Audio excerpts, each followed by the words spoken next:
Hace algunas semanas viajé unas 4 horas al oeste de Guadalajara a visitar el Rincón de Guayabitos, Los Ayala y la Peñita de Jaltemba.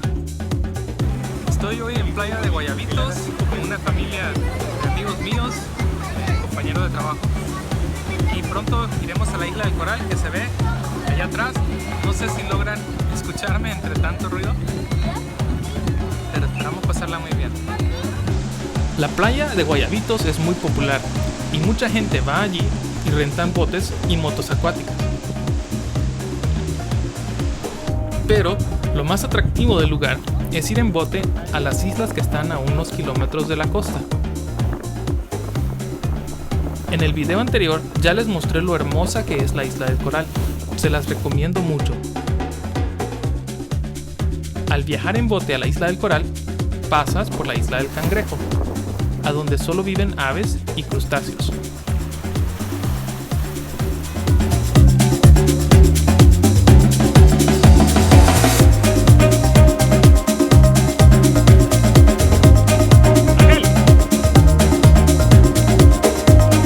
Les recomiendo, en lugar de ir a un hotel, de ir a los Airbnb.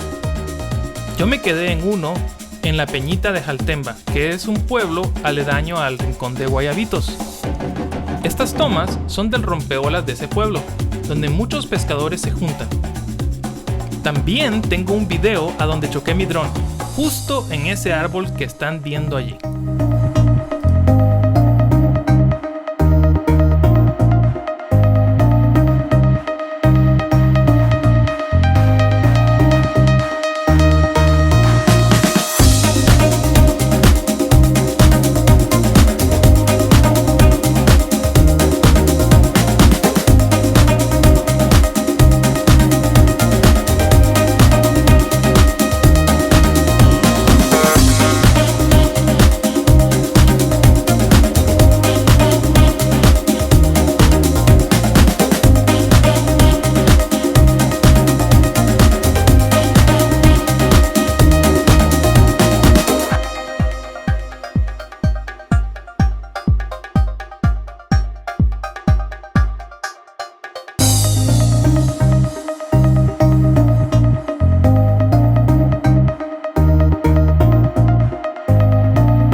Disfruté mucho mi viaje a Rincón de Guayabitos.